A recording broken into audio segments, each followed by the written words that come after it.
Welcome to Unlocking Potential, a Red Door Pediatric Therapy podcast. We're your hosts, Heather and Kelli. With master's degrees in speech-language pathology and decades of pediatric experience, we've been the co-owners of Red Door Pediatric Therapy since 2006. On this podcast, we share stories and strategies that can unlock the potential of functional, behavioral, emotional, and social development in children today.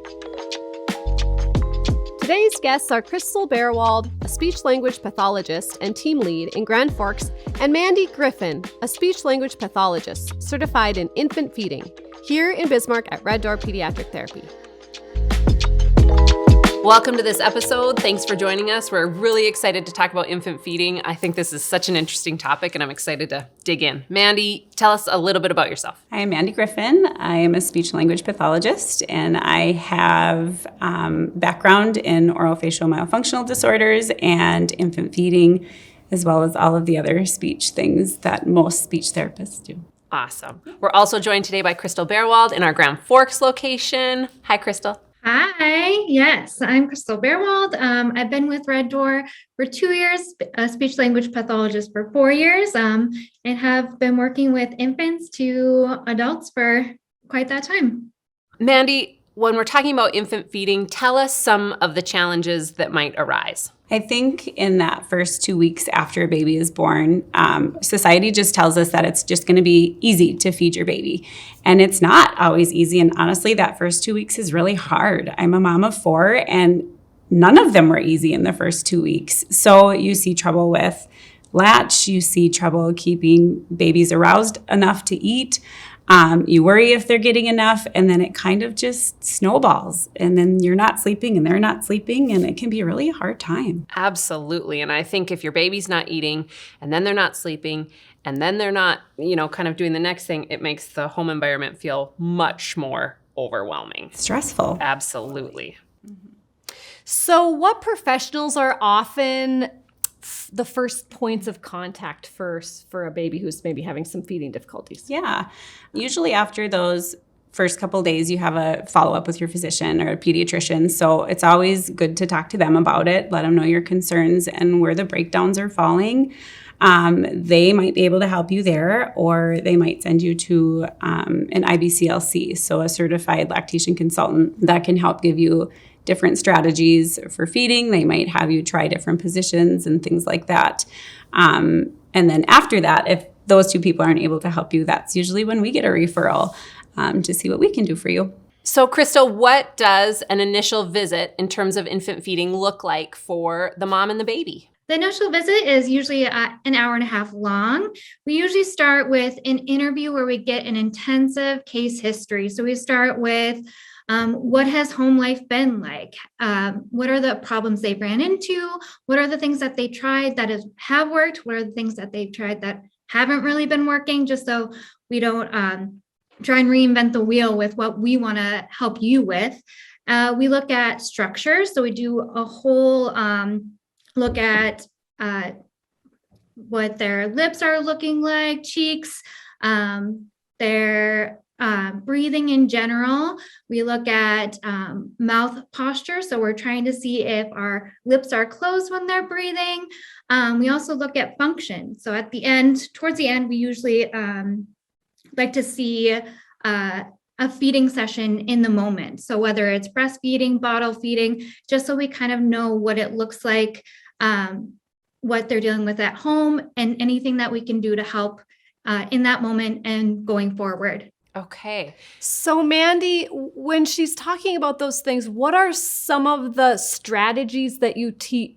I mean, it's an infant, right? Mm-hmm. So what kind of things do you do to help the infant improve their structure and function? Sure.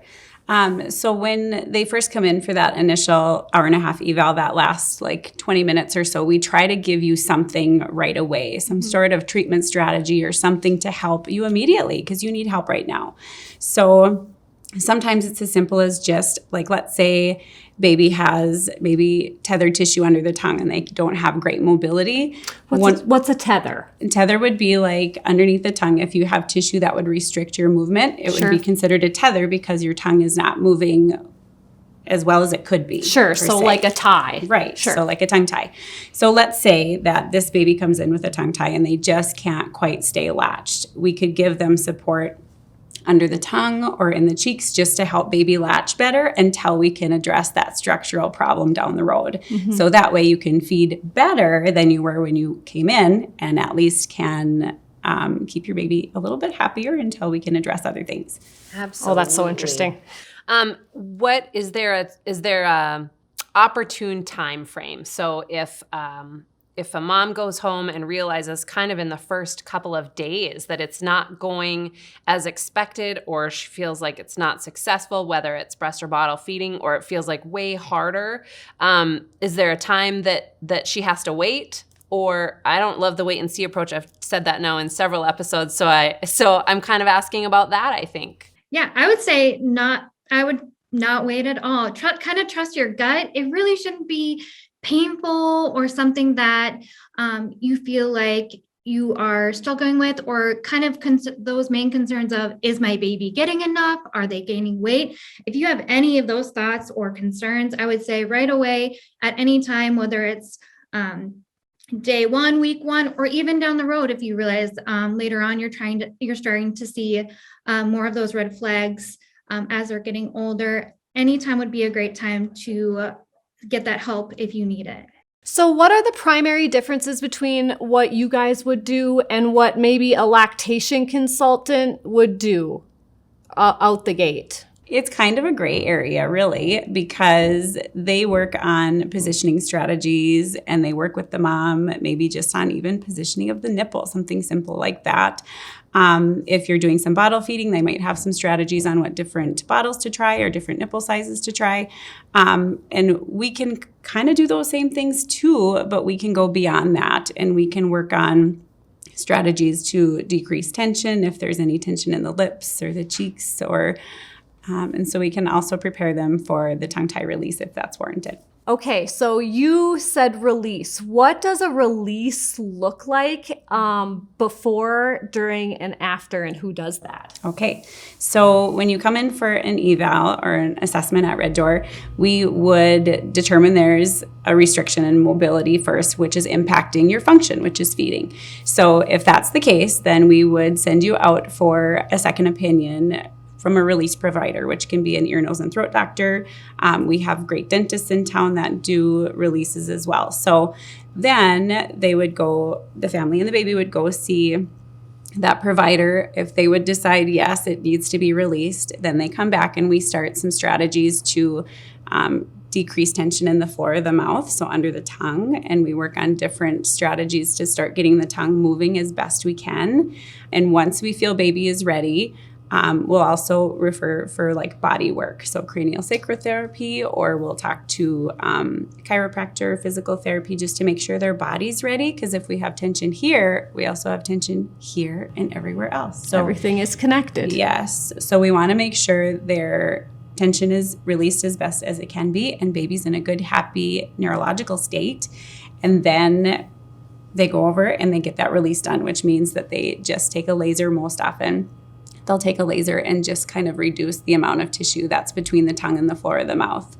Then after that, they come back for therapy and we make sure that they're stretching those muscles and keeping that tension at bay, and then hopefully see new and better tongue patterns forming for better feeding. Which is important because I hear that the tissue in the mouth is one of the fastest to resolve or grow back, and so doing the exercises has to be key. Most providers will recommend exercises to do immediately after the release. So they'll have you breastfeed or bottle feed right after the release, and then every 4 hours after that, we need to keep that tissue moving and open so we don't see it grow right back together. They heal so fast.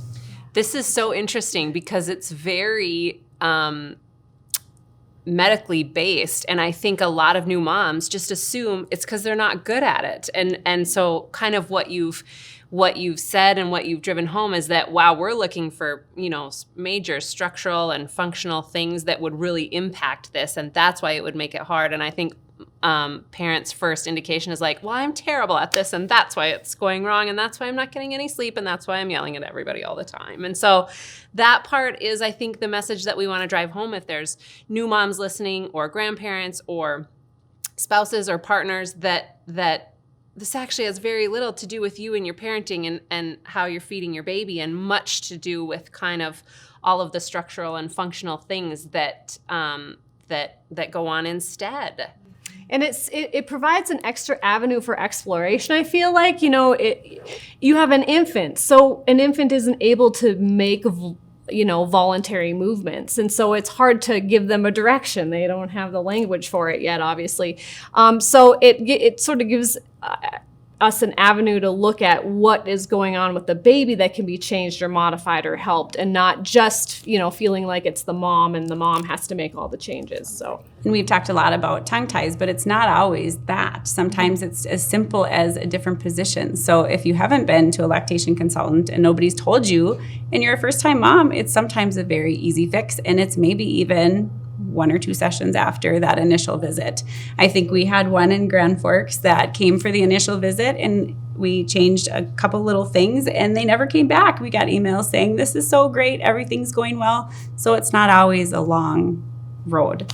It can be a quick Absolutely. fix. That's great information. I feel like a lot of times people kind of think it's only the primary physician and probably a lactation consultant. I know many people that I've talked to have kind of had that experience, but there's so much more of a team that you can have to help you with all these different milestones to kind of set you up for success, for all those feeding skills and overall general development. So it's kind of great to be able to share that there are more people out there willing and ready to help you. So, yeah. Absolutely. That's a great point, because Red Door Pediatric Therapy is a private clinic. We're not affiliated with a hospital. We don't have lactation consultants on site, but we are absolutely willing to work collaboratively with a team of professionals in any other medical setting, in any other hospital, in any other entity that provides support services in this way.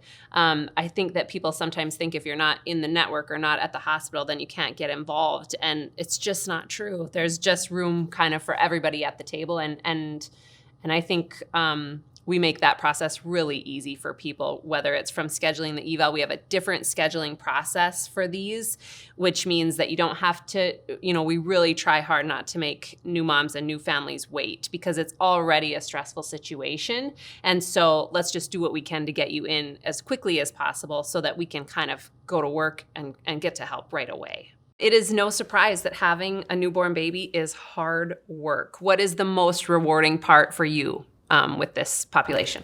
Yeah, most families come in and they're just really stressed and tired and they're just looking for help. So it's exciting to be able to be that help for them and to help them be able to feed their baby without worry.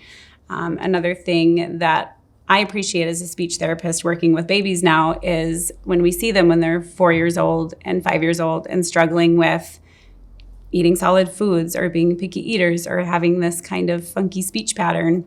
When we see these babies when they're itty bitty, we're setting them up just for smooth sailing along that transition to solid foods and speech down the road.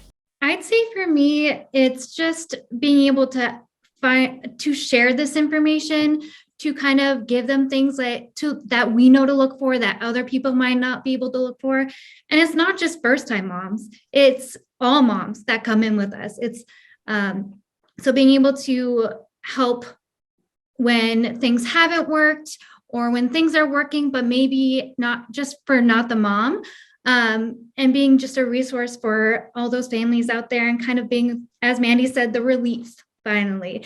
And it's usually not too long after. It's usually even after one session, it could be after a couple of weeks.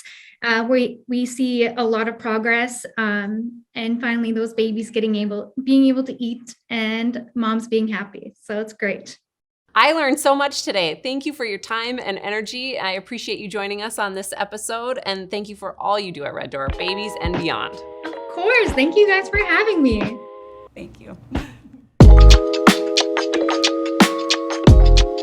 Thank you for listening to this episode of Unlocking Potential, a Red Door Pediatric Therapy podcast. Please like and subscribe for more interviews and content, or connect with us online at reddoorpediatric.com.